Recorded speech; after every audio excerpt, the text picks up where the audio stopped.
Doctors and nurses of Reddit, what was the most interesting Valentine's Day related injuries have you witnessed? A friend of mine, who's an EMT, once told me this story that happened on Valentine's Day.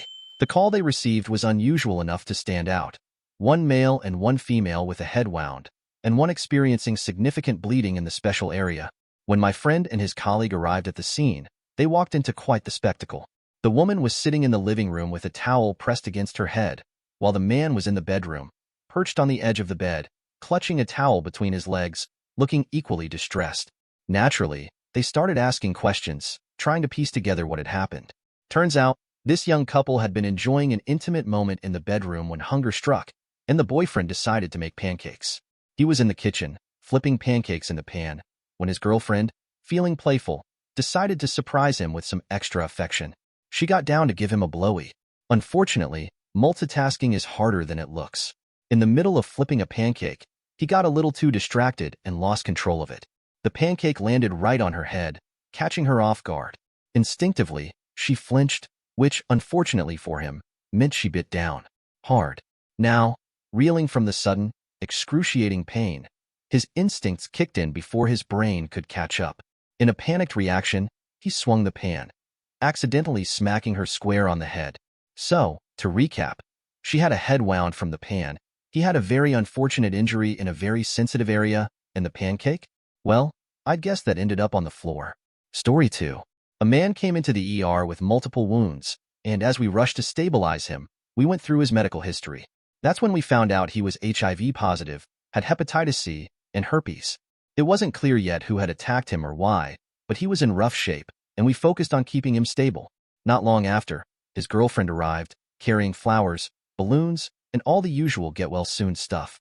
She looked worried, but relieved to see that he was alive. She stood by his bedside, gently touching his arm, asking him what had happened and telling him how scared she'd been. That's when he dropped the bombshell. He took a deep breath and admitted to her that he had been HIV positive for a while, and that he had never told her. For a moment, the room was silent, like time had frozen. She stared at him, trying to process what she had just heard. Then it hit her. Her hands started shaking, her face twisted with shock and rage, and the flowers and balloons she had brought slipped from her grasp. And then, chaos. Absolute chaos. Story 3. A man wanted to surprise his partner with what he thought would be a romantic and unique gesture, presenting a rose in a rather unexpected way. His idea? To place the stem inside his dong hole so that, at the right moment, he could reveal it in a grand display of passion. Unfortunately, he made a critical mistake. He didn't properly remove all of the thorns from the stem before attempting this stunt. At first, everything seemed to go smoothly. The rose slid in without much trouble, and he probably thought he had pulled off the perfect surprise. What he didn't account for, however, was the fact that the remaining thorns were angled in a way that allowed the rose to go in easily but made removal a whole different story. As soon as he tried to take it out, the thorns dug in, causing intense pain and making it nearly impossible to remove without assistance. What was meant to be a grand romantic gesture quickly turned into a medical emergency. By the time he realized he couldn't safely remove it on his own, he had no choice but to seek professional help. An awkward and painful trip to the emergency room that I can only imagine was filled with regret. Let this be a lesson. Romance is great, but maybe keep the flowers in a vase where they belong. Story 4. A guy came into the ER barely responsive, and in situations like this, one of the first things we do is remove the patient's clothing to check for injuries, medical conditions, or anything else that might explain what's going on. It's routine. We've seen all kinds of things: hidden drugs, weapons, unexpected medical devices, but nothing quite like what we found on this guy. As we checked him, we immediately noticed a large, solid metal ring wrapped tightly around his dingleberries. This wasn't just some flimsy piece of jewelry, it was a heavy-duty weight, somewhere between 3 to 5 pounds. It was impossible to ignore. At first, we weren't sure if this was a long-term situation, part of his daily routine, or if he had gotten himself into a predicament he couldn't get out of. Either way, it wasn't budging, and there was no way we were getting it off with just our hands. After a few unsuccessful attempts, we had to call on the engineering team. Yes, the actual hospital engineers, because we needed specialized tools to remove it. When they arrived, they took one look at the situation and then at us, as if silently asking, "How do you expect us to handle this?" But after some careful maneuvering with tools usually reserved for fixing machinery, they managed to free him. To this day, I have no idea if this was an everyday thing for him, or if he was trying something special for the holidays that went horribly wrong. Either way, one thing was certain. The guy had been carrying around a massive weight on his berries, and we had the unexpected job of getting it off. Story 5. ICU/hospitalist PA here, and let me tell you, I thought I had seen it all, until this. We had a patient admitted with necrotizing fasciitis in her upper thigh and groin area, along with severe V-area bleeding, bad enough to require a transfusion. If you know anything about necrotizing fasciitis, you know it's no joke. The tissue is literally dying, and the infection spreads rapidly. This was already a serious, life-threatening situation. During the night shift, a nurse reported something strange. She noticed what appeared to be a fluid on the patient's bed. When she gently questioned the patient about it, the woman adamantly denied anything had happened. Given her condition, it seemed unlikely, but the nurse documented it and moved on. Then came the next shift. Yesterday evening, an ICU nurse walked into the patient's room, only to find her boyfriend, fully bare and actively banging her right there in the hospital bed. Not just any hospital bed, but an ICU bed, while she was fighting a severe infection and actively bleeding. And if that wasn't horrifying enough, it wasn't just some clothed, under-the-blankets, half-discreet situation. Nope, this was full exposure, full contact, right between her necrotic, rotting thighs and bloody yams. To make matters worse, there were also reports that earlier, the boyfriend had been face down in her lap. And considering everything else going on, it doesn't take much imagination to figure out what that meant. Just thinking about it makes me feel sick. And because the universe has a dark sense of humor, what day was it? Valentine's Day. I guess in his mind, he was making it special for her. Security had to be called in to remove him from the room, and I can only imagine the mental scars left on the poor nurse who walked in on that horror show. This job never ceases to surprise me, but this one's going to stick with me for a while. Story 6. I'm not a doctor, but I work as part of the veterinary staff, and this one's definitely worth sharing. It was around Valentine's Day when we had a dog brought in after getting into a box of chocolates. Normally, that would be bad enough. Chocolate can be toxic to dogs, but in this case, the situation was much worse. These weren't just any chocolates. They were special chocolates. Turns out, the box of treats was filled with chocolate containing THC, which is a serious concern for any pet. The dog ended up consuming about 200 milligrams of THC, a dosage that's far more than what would be safe for a human, let alone a dog. THC toxicity in dogs can cause all kinds of issues: vomiting, tremors, disorientation, and even severe lethargy, which is exactly what we started seeing in this pup. We quickly assessed the situation and moved into emergency mode, giving the dog fluids and monitoring closely as we tried to help the body process the THC. Thankfully, with prompt care, the dog made it through without any lasting effects, but it was a close call. Story 7. Nursing student here, and I had one of the more unusual Valentine's Day shifts while working in the ER. It was nearing the end of a long 12-hour shift when a young woman came in, visibly upset, claiming she had just had a miscarriage. She said that when she removed her tampon, she noticed what she described as bits of unknown clumps and skin, and she immediately jumped to the conclusion that she had been pregnant and experienced a miscarriage. The situation seemed a bit odd from the start. We all thought it was likely just some large menstrual clots, which can happen during a heavy period, but the patient was insistent that she had been pregnant and had miscarried. In fact, she seemed to be almost fixated on the idea. She mentioned that her boyfriend had broken up with her just a few days ago, right before Valentine's Day, and she seemed to want to make sure he knew what was going on. She even asked us to contact him, saying she wanted him to know she was in the ER because of a miscarriage.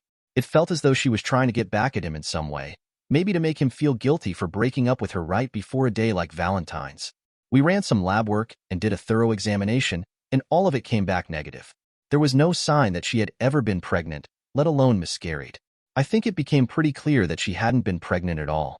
Her symptoms were likely just from a very heavy period and the passing of some large clots, which can sometimes appear like tissue or skin, especially when someone isn't used to seeing it. But she seemed absolutely convinced that she had been pregnant, even though there was no medical evidence to support that claim. On top of all this, she also mentioned that she had been craving pickles for quite some time and had convinced herself that was a sure sign of pregnancy. She said it was a pregnancy craving she just couldn't shake, and that was part of why she thought she was expecting. In fact, while waiting in one of the ER waiting rooms, she even asked if we had any pickles available, almost like she expected us to have them on hand just for her. Looking back, it seemed like the whole scenario wasn't really about a miscarriage at all. My guess is that she wanted to get her ex's attention, maybe to make him feel bad about breaking up with her, especially right before Valentine's Day. It felt more like a way to gain sympathy or to get back at him, using something as serious as a miscarriage as leverage. The pickles, the cravings, the insistence on being pregnant. It all seemed like part of an elaborate emotional response to her breakup. Story 8. As an emergency department nurse, I've seen a variety of cases, some of which are a bit more unusual than others. One incident stands out due to the nature of the injury and the unexpected complications that arose. It involved a man who came in with a very uncomfortable and painful situation after using a ring for the first time. The man had purchased the device, excited to try it out, but unfortunately, he didn't consider the potential consequences of choosing the wrong size. After putting the ring on, he became increasingly uncomfortable as his stiffy began to grow, which resulted in the ring being too tight. Over time, the pressure caused significant swelling and discomfort. He soon realized that he was in serious pain and that the ring wasn't coming off on its own. This kind of injury is not something you see every day, but it's a good reminder of the importance of using these devices correctly and with caution. The swelling quickly became problematic, and the man was in distress when he arrived at the emergency room. After assessing the situation, the doctors determined that the man had developed symptoms similar to compartment syndrome, which occurs when there is too much pressure within a confined space, like the area affected by the ring, and it prevents normal circulation. If left untreated, this can lead to serious tissue damage. The medical team immediately began the process of addressing the injury. The decision was made to take him to the operating room where the doctors could safely remove the device. It was a delicate procedure, as they had to make sure not to cause any further damage while removing the ring. The ring was eventually cut off with surgical tools, and the swelling began to subside once the pressure was relieved. The man's recovery was closely monitored, and fortunately, he didn't suffer any long-term damage, though he would need some follow-up care to ensure proper healing. Story 9. I'm not a doctor or a nurse, but last year on Valentine's Day, I had an experience with a friend that I'll never forget. It all started when my buddy was chatting with me, his roommate, and a few other friends on TeamSpeak. We were all hanging out, just talking and playing games, when around 6 p.m., he mentioned he was going out to grab dinner with a girl he was seeing. We all wished him a good time and carried on with our evening. By 8 p.m., things took an unexpected turn when his roommate popped into the conversation and told us that my friend had just come back with the girl. Apparently, they had heard a strange noise in the apartment, so they wanted to check it out together. It seemed like a casual night out, but things weren't quite as they seemed. About 15 minutes later, my friend burst through the roommate's door in a panic, holding a towel around his waist, looking completely disoriented. "Bro, I need some help," he said, sounding pretty frantic. We all froze, unsure of what was going on. At that point, the conversation abruptly ended, as my friend disconnected from the channel. We all waited for him to come back online, but he didn't. The next day, my friend finally explained what had happened. He told us that during intimate moments with the girl, he had injured himself. He'd hurt himself badly while trying to engage in, well, a rather awkward position. He described it as having broken something down there, resulting in a lot of pain and bleeding. There was quite a mess in his room, and needless to say, the situation was not at all what he had anticipated when he set out for dinner. He ended up getting the help he needed, but we all made sure to give him a hard time about it. Story 10. A few years ago, when gel candles were all the rage, I had a rather unexpected experience while working in the ER. A couple came in, both looking flustered and in a lot of pain. After some brief questions, it turned out they had been planning a romantic evening, setting the mood with a collection of fancy, expensive gel candles. They had carefully lined the headboard of their bed with these candles to create a cozy, intimate atmosphere for the night. Things started off as planned, but as the night went on and things got a bit more passionate, they ended up knocking several of the candles onto the bed. Now, here's where the problem started. For those who don't know, when gel candles melt, they turn into a substance that can be scarily similar to napalm light. The gel becomes incredibly hot and, even worse, it tends to stick to whatever it touches.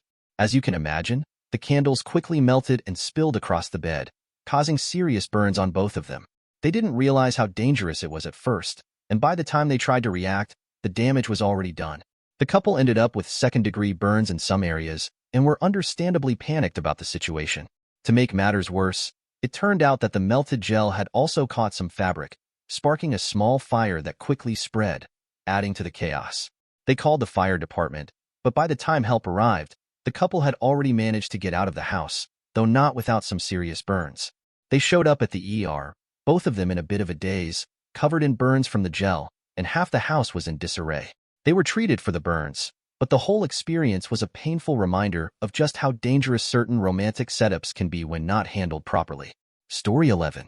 I work in the emergency department, where I see a lot of patients with a variety of symptoms. One day, a woman came in with what appeared to be typical cold symptoms: runny nose, cough, and a sore throat. The doctor began his examination, and after assessing her, he verbally noted, "Trauma to the back of the throat."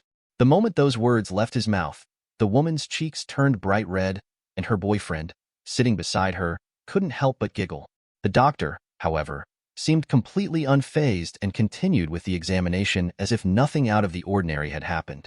It was clear that there was a little tension in the air, but the doctor just went on about his business, finishing up and moving on to the next steps of the treatment.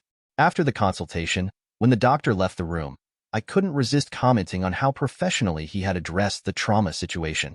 I was trying to keep the mood light, but the doctor seemed confused by my remark. I clarified, instead of saying she might want to take a break from certain activities like giving a blowy, you just calmly noted trauma to the back of the throat like it was any regular issue. He looked at me blankly, then suddenly it clicked. "Oh, you mean the coughing," he said, embarrassed. "She has trauma to her throat from coughing."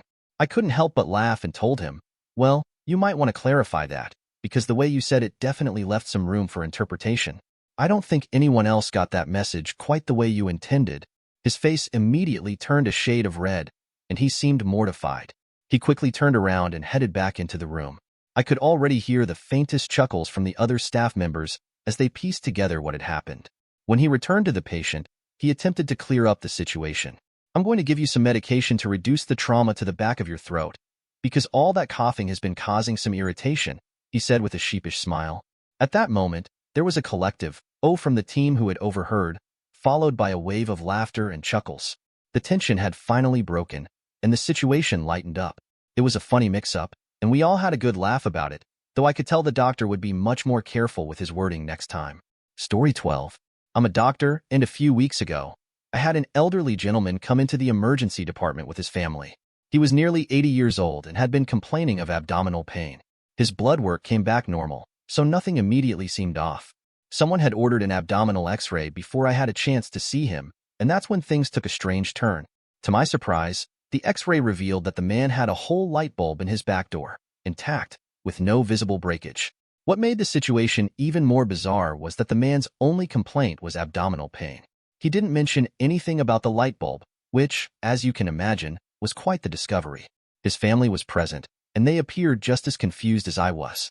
At that point, I decided to ask the family to step out of the room, and I had to explain to the patient that I needed to send him to the operating room to have the light bulb removed. It was a delicate situation because if I tried to remove it without proper equipment, it could break, leading to further complications. It's moments like this that remind me that people are frigging weird. Story 13. A truck driver, around 70 years old, came straight from work into the ER complaining of lower back pain. He was a big guy, weighing at least 220 pounds, with a large beard. During the initial examination, nothing unusual came up, so we decided to do an x-ray to get a clearer picture. To everyone's surprise, the x-ray revealed that he had 3 small plastic cups in his back door. When we informed him of what we had found, he seemed genuinely surprised and claimed that he had no idea how those cups ended up there. It was definitely an unexpected turn of events, and we made sure to address it with the appropriate care and discretion. Story 14. I'm not a human doctor or nurse, but as a veterinarian, I've seen my fair share of Valentine's Day disasters, just with 4-legged patients instead of 2. But trust me, the drama is just as real. One particularly memorable case involved a dog who got into a Valentine's Day gift a guy had bought for his friend with benefits or girlfriend, unclear where they stood. But that's beside the point. The problem? The gift wasn't flowers or chocolates. It was a box containing 4 pairs of colorful, lacy Victoria's Secret thongs. And this dog, like so many others, had absolutely no self-control when it came to eating things it shouldn't. By the time the guy realized what had happened, the underwear had completely disappeared, straight into the dog's stomach. Unfortunately, this wasn't just a case of wait and see if it passes. The dog developed a serious foreign body obstruction, meaning the fabric got stuck somewhere along the digestive tract, and there was no way it was coming out naturally. The only option was emergency surgery to remove the lingerie before it caused a life-threatening blockage. Now, you'd think the owner would take full responsibility for his dog's expensive and unfortunate snack choice, But here's where it gets even messier. He somehow convinced the woman to pay for the entire surgery. His reasoning? Since the gift was for her, he claimed it was her fault that the dog got into it in the first place. Yep, instead of covering the bill for his own pet's misadventure, he guilt-tripped her into paying for the whole thing. Romantic, right? Nothing says, Happy Valentine's Day, like an unexpected veterinary bill for a surgery caused by a dog eating your not-received present. And if that wasn't enough Valentine's Day chaos, the sheer amount of chocolate toxicity cases we saw that day was unreal. So much chocolate poisoning. People forget that leaving a box of chocolates on the table, bed, or anywhere within reach of a dog is basically an open invitation for disaster. We had multiple dogs come in after devouring entire boxes of assorted chocolates, some even managing to tear through the fancy packaging just to get to the sweet, but highly toxic, treats inside. Moral of the story? If you're celebrating Valentine's Day with pets around, keep your gifts and your chocolates somewhere safe. Otherwise, you might end up with an emergency vet visit and a very expensive lesson in pet-proofing your romance. Story 15. A man walked into the ER complaining of chest pain while I was handling triage. As I began asking the usual questions, he assured me that he had no history of cardiovascular or pulmonary disease, no high blood pressure, no past heart issues, nothing that would typically raise a red flag. Wanting to get a better understanding of what might have triggered his symptoms, I asked if anything had happened leading up to the pain. He hesitated for a moment, then let out a heavy sigh. I left work early today, he said. Wanted to surprise my girlfriend, but instead of a happy reunion, he walked into his home and found her in bed with another man. His voice wavered slightly as he recounted the moment, and he shook his head before looking up at me with tired, heartbroken eyes. It broke my heart, he said. Story 16. A few years ago, when I was a newly graduated nurse working on a surgical floor, I encountered a rather unusual situation. I had been working on the floor for about a year at this point, and while I had seen my fair share of surgeries and injuries, nothing quite prepared me for this particular case. It happened shortly after Valentine's Day, and it involved a man in his early 30s who had been transferred to us from the operating room. This man and his wife had been vacationing in Mexico, enjoying a relaxing getaway. Unfortunately, during their trip, he suffered an injury. While being intimate with his wife, he accidentally injured himself in a very delicate area. In the process, he experienced a traumatic injury to his groin, which led to significant bruising, swelling, and a hematoma. The impact of the injury caused severe trauma to the blood vessels, and the swelling was substantial. The result was a condition known as priapism, where the blood flow to the area becomes obstructed, leading to prolonged and painful swelling. The man and his wife made the decision to fly back home from Mexico the same day to get medical help.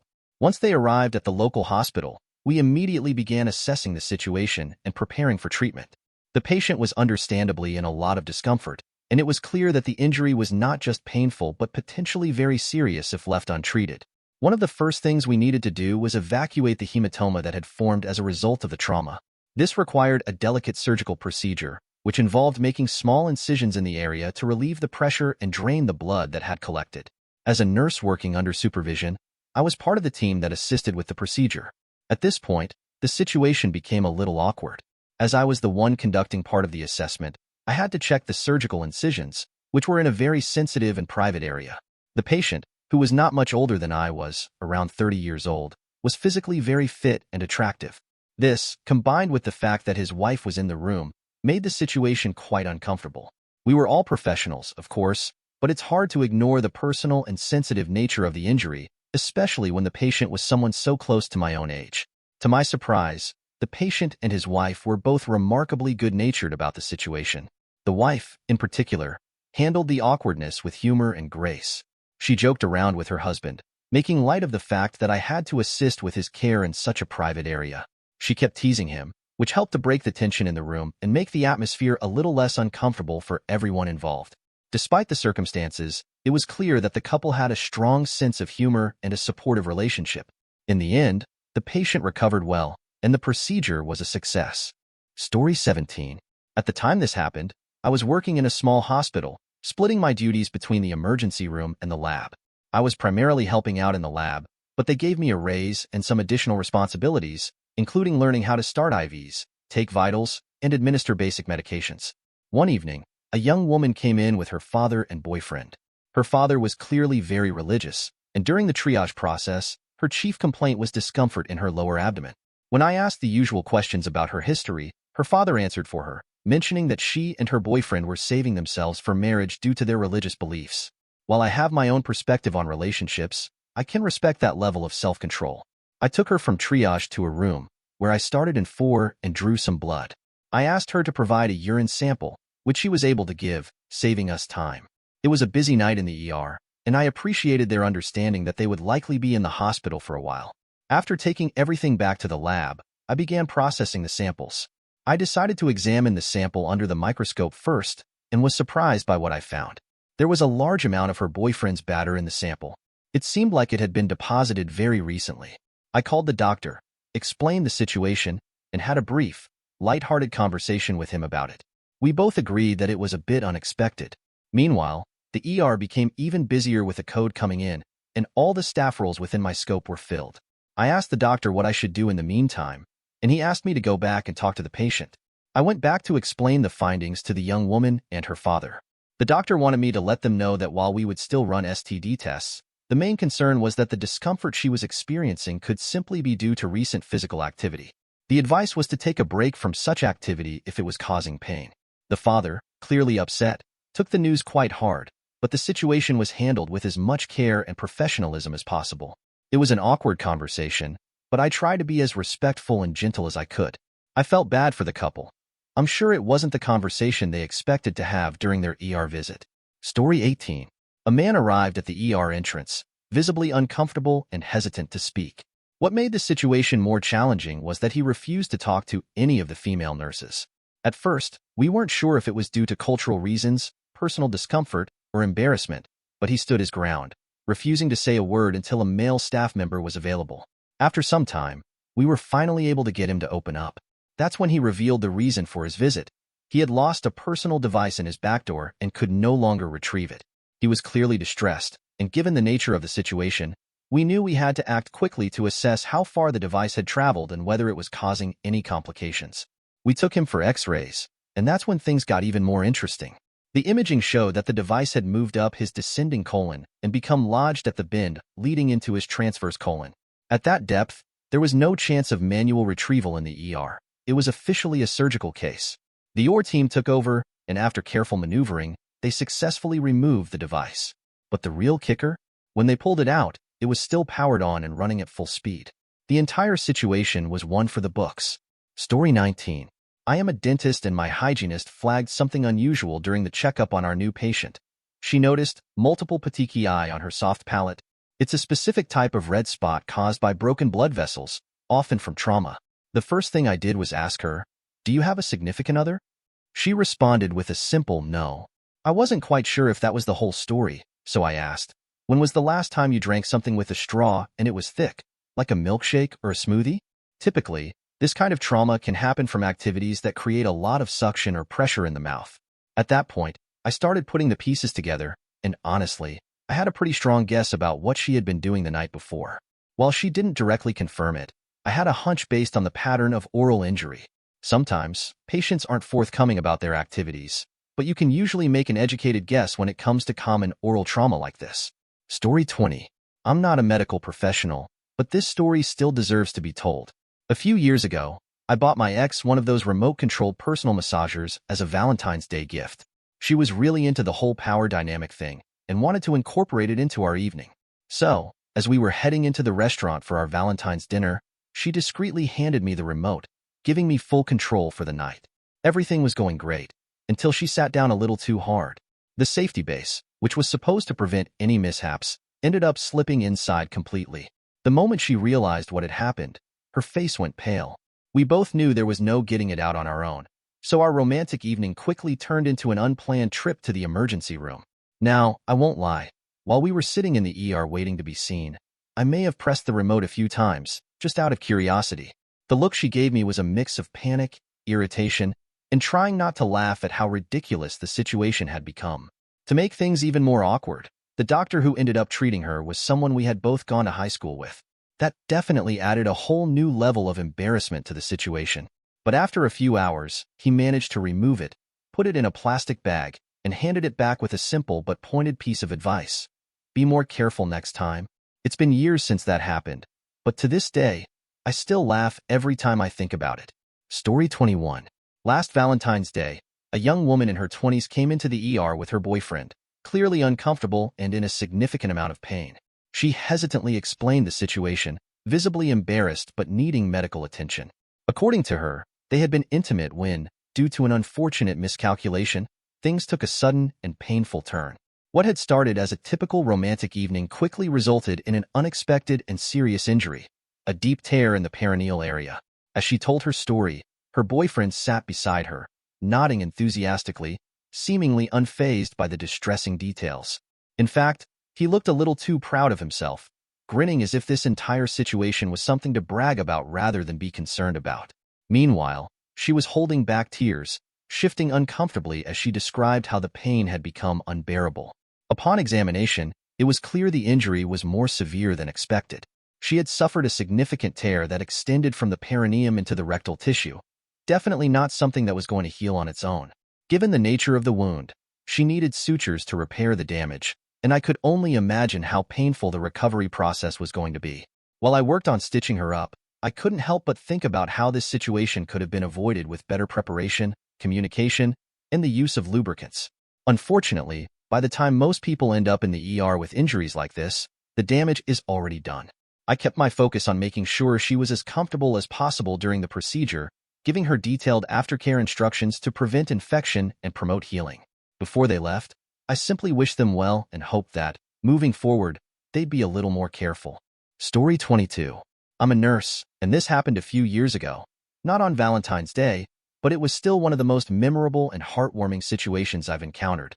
An elderly couple in their 70s was admitted to our unit at the same time after what could only be described as an unfortunate, yet oddly endearing, accident. Apparently, they had been enjoying an intimate moment together when things took a turn, literally.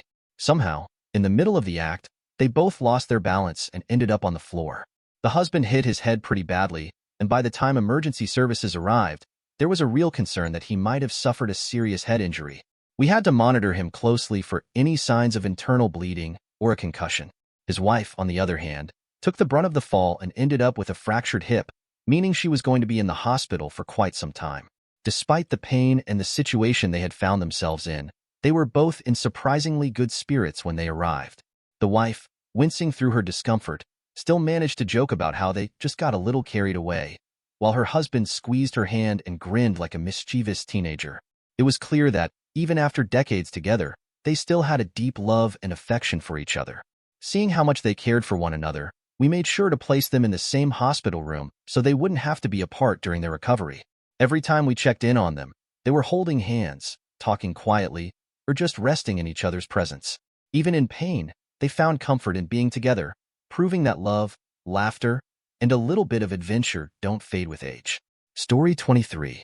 My mother works in the ER, and over the years, she shared some rather unforgettable stories from her shift. Here's one that's definitely stood out. A couple had just finished dinner and were driving home when things took an unexpected turn. The passenger, apparently feeling a little frisky, decided to get a bit more adventurous during the drive, trying to be intimate with the driver. While things were getting heated, the driver became distracted by the situation and ended up rear-ending another car. The collision caused quite a commotion, but what made the situation even more chaotic was that in the midst of it all, the passenger accidentally bit down a little too hard. The injury was serious enough that they needed medical attention right away. Both were understandably embarrassed, and though the damage wasn't as bad as it could have been, it's safe to say that they learned a valuable lesson about not mixing driving and intimacy. But if you thought that was the only unusual call my mom had, here's another one from last year. A couple in their late 30s had decided to spice things up in the bedroom, experimenting with some new techniques. Unfortunately, things didn't go as smoothly as they had hoped. The husband, in the middle of their adventurous attempt, lost his balance and fell off the bed. The fall was bad enough to break a couple of his ribs, and worse yet, it punctured his lung. Not only did he need to be rushed to the ER, but his wife, trying to help him up in the aftermath, ended up straining her back. She wasn't immune to the chaos either. So, both of them ended up in the hospital, nursing injuries from what was meant to be a fun and exciting experience. Story 24. My mom, who worked as a nurse for many years, has some wild stories from her time in the ER. This particular one is definitely one that has stuck with me. One evening, she was called to a room where the patient had a complaint about something being stuck in their rear. When she entered the room, she initially assumed the patient was a woman, But when she asked the wife what was going on, the wife gave her a confused look. So, my mom clarified and started asking the wife where the object was, how deep it had gone, and exactly what the situation was like. The wife glanced over at her husband, who looked incredibly nervous and muttered a little crap. At that moment, my mom realized something was definitely off. After a bit of back and forth, it turned out the husband had gotten a little carried away with some personal time, and the thing had been inserted so far up his rear that it was lodged deeply inside, far beyond what could be safely handled without intervention. My mom, being the professional that she is, calmly assessed the situation. She knew that the object couldn't simply be removed with regular techniques, and the situation had escalated to the point where the patient would need surgery to get it out safely. Story 25. Alright, here's a fun story that my family always laughs about. One of the leading proctologists in North America was actually a distant relative of mine. He had a pretty wild sense of humor that made for some entertaining, and sometimes bizarre, moments in the medical field. One day, he had a patient come into the ER with a foreign object lodged in his rear. The doctor was reviewing the X-ray when he suddenly burst out of the reading room, shouting, "Call the police! Call the bomb squad! This guy has a bomb up his back door." Naturally, the head nurse rushed over, concerned, and asked what was going on. The doctor explained that he found wires, batteries, and radio-opaque stuff in him. At this point, the nurse raised an eyebrow and suggested, "Let's go take a look." As they headed to the patient's room, the nurse ended up giving the doctor a quick marital aid 101 seminar. It turns out, the patient wasn't dealing with a bomb at all. It was a fake dong that had somehow become lodged inside, with all the wires and batteries that were showing up in the X-ray. The real kicker? The patient didn't want it to be removed. He just wanted the batteries changed. He was perfectly content with it being there, which made the whole situation even more hilarious and awkward. The doctor and nurse couldn't help but shake their heads at the oddness of it all. So, instead of a bomb scare, it turned into a case of battery maintenance for a very unique situation. The patient got his request, and no bombs were involved after all. It was one of those medical cases that you just couldn't make up, but definitely a story that got told again and again in the family. Story 26. I once encountered a rather unusual case involving an allergic reaction that was triggered by something most people wouldn't think twice about, a kiss. It all started when a young woman came into the emergency room with symptoms that seemed like an allergic reaction. She was experiencing swelling around her lips, difficulty breathing, and hives breaking out on her neck and face. Naturally, we began asking the typical questions to determine the cause. The woman explained that she had been out to dinner with her boyfriend, and after they ate, they shared a kiss. While she didn't eat anything that she knew she was allergic to, she mentioned that her boyfriend had eaten shellfish earlier in the evening. Upon hearing this, I realized that she was likely having a reaction to the remnants of the shellfish on his lips or in his mouth, even though she hadn't directly consumed any of it herself. It turns out, she was highly allergic to shellfish, which made sense considering the severity of the reaction she was experiencing. The proteins from the shellfish had probably transferred to her lips and face when they kissed, triggering her immune system to go into overdrive. It was a unique situation because most allergic reactions we see are caused by direct ingestion of the allergen, but in this case, the transfer of the allergen through a kiss was what had set off the reaction. The woman's symptoms worsened quickly, and we knew we needed to act fast. I immediately administered an antihistamine and prepared an epinephrine shot, in case her breathing became more labored. Thankfully, the medication began to take effect, and her symptoms started to subside. However, we made sure to keep her for observation to ensure her airway remained clear and that no other complications arose. Her boyfriend, who was with her in the ER, seemed shocked and worried. He had no idea that his meal could affect her in such a way, and he was clearly feeling guilty. I reassured him that it wasn't something he could have easily predicted, but he would need to be more cautious in the future, especially if they shared meals or intimate moments like kisses after eating allergens. After a few hours, the woman's symptoms had mostly resolved, and she was discharged with instructions to avoid shellfish and to carry an epinephrine injector in case of future reactions. Story 27. I had a tough Valentine's Day at work, to say the least. It started off like any other day until I got called by the police for a SWAT standby related to a barricaded subject. When I got the call, I had no idea what I was walking into. As it turns out, the situation was much more serious than initially anticipated. The individual involved was a doctor from a local hospital, and it appears he had gone to his girlfriend's apartment with a weapon. From what I gathered, things escalated quickly, and he got in a physical altercation with her. Fortunately, she was able to get help, and she was transported to the hospital earlier in the day. Last I heard, she was doing okay, though I can't say for sure how she's recovering at this point. The real tragedy unfolded later, though. By the time I was called in, about 5 hours after the initial incident, the situation had taken a darker turn. The man had offed himself, and when I arrived, he had already passed away. At that point, there wasn't much for me to do. I had to call in the medical examiner and officially declare the time of death, which is never a moment I take lightly. Story 28.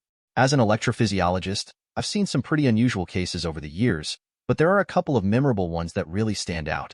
One, in particular, came in last year when a patient presented with a problem involving a medical prosthetic device. The woman had a prosthetic implanted, which was designed to provide certain types of stimulation for therapeutic purposes. Unfortunately, she had tried to adjust the settings to make the device work faster while doing so. In doing so, she inadvertently caused the device to malfunction, and it ended up stuck in an endless loop. In a completely different scenario, I also had a patient come in with another rather unusual issue. He had a light bulb stuck in his back door. There was no medical explanation for why or how it happened, and to be honest, I didn't think anyone would be prepared for that type of situation.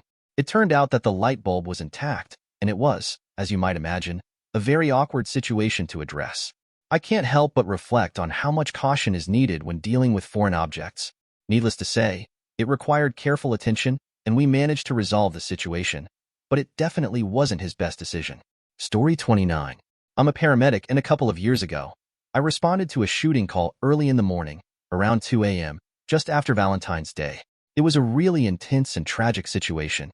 When I arrived, I found a woman who had been aimed multiple times, and a man who had a wound to his head. The situation started when they were trying to work through their relationship issues and decided to have a conversation about it. The woman told the man she wanted him to move out, and that's when things escalated. He got upset, and from what I gathered, he had made threats like this before. This time, though, he took it further. Luckily for her, it didn't fire. But then he tried again while she raised her hands in defense. The first one went through her left ring finger, just above her wedding band. She turned and ran into the bedroom to get away from him, but he aimed again, this time in the back. It hit her right trapezius, just above her scapula. She collapsed behind the bed, frozen in pain and fear. I believe he thought she was gone, so then he offed himself. After hearing him fall, she looked up and realized what had happened, and with all her strength, she crawled over him and made her way to the bathroom, where she called 911 for help. It was definitely one of the most heart-wrenching and difficult situations I've ever encountered. Story 30. I was working a shift in the ER, and as I was walking through the hall, I heard the unmistakable sound of power tools. Along with that noise, there was a distinct, unpleasant odor that hit me, similar to the smell you get when a cast is being removed. It's a smell of dead skin, and it's not the most pleasant one. I assumed that's what was happening, that someone was just getting their cast taken off. However, as the situation unfolded, I learned that it wasn't just a routine cast removal at all. The patient was actually a man who had a ring stuck around the base of his dong. Over time, the ring had become embedded into his skin, causing significant tissue damage.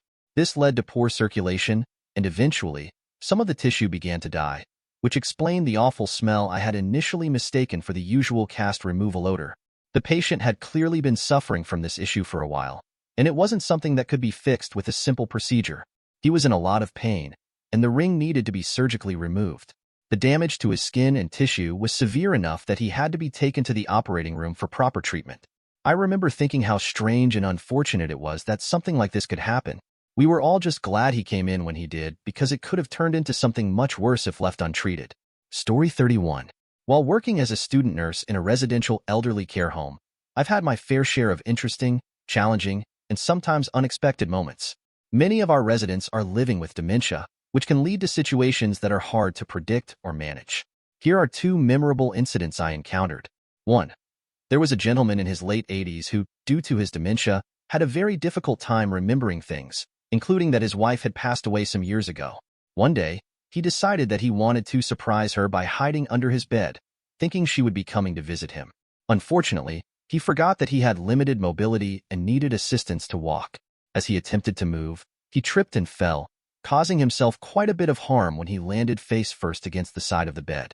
He sustained an injury to his eye, which required immediate attention. When one of my colleagues, a young woman, entered the room to check on him, the gentleman, confused and disoriented, rolled over with his pants undone and, in a strange attempt to greet her, made an unexpected and inappropriate gesture. My colleague, understandably startled, screamed, and in the panic, she accidentally stepped on his foot. This caused a chain of events that led to a moment of pure awkwardness. We had to make sure he was okay and reassure my colleague, who was visibly shaken by the incident. Thankfully, the gentleman didn't mean any harm, but it was a reminder of how unpredictable dementia can make situations in a care home. Another incident happened when a resident who used to be a burlesque dancer and model in her younger years began to act out a performance in the common area. She was in her 80s now, and while still vibrant in spirit, her physical abilities had greatly diminished over time. On that particular day, she was alone with me and 4 other elderly male residents. While I was attending to another task, she suddenly started to get bare in the middle of the room, clearly thinking she was performing to some music in her head. Her movements, though once graceful, were now shaky and uncoordinated. Before I could intervene, she attempted to stand up to continue her routine, but she lost her balance and fell. Unfortunately, she ended up hitting one of the male residents in the process. The impact caused him to flinch in discomfort, and the lady's dentures were knocked loose in the process, landing on the man's trousers. To make things worse, the fall caused some mild injury to the man, but he didn't seem to fully understand what had happened. While I was making sure both residents were okay, we had to get medical attention for the male resident, who was now experiencing some swelling and discomfort. Fortunately, the injury wasn't serious, but he had to be monitored for a while, and we were able to address the issue of the lady's dentures as well. These 2 events are just a small glimpse into the unpredictable nature of working in a care home for elderly residents, especially those dealing with dementia. Each day brings new challenges, and while some moments can be humorous or strange, there are always underlying concerns for the well-being of the residents. It's a job that requires patience, compassion, and the ability to adapt quickly to unexpected situations. Story 32. I used to work in EMS, and let me tell you, there's a lesson I learned from some interesting calls. If your partner gets hurt during, well, intimate moments, it's always better to be upfront about it. If you don't admit what happened, we might start to worry and jump to conclusions, thinking the injury was intentional. At that point, we might discreetly offer your partner resources, like helpline numbers, just in case they need support later on. So, honesty is definitely the best policy in these situations. Thank you for watching.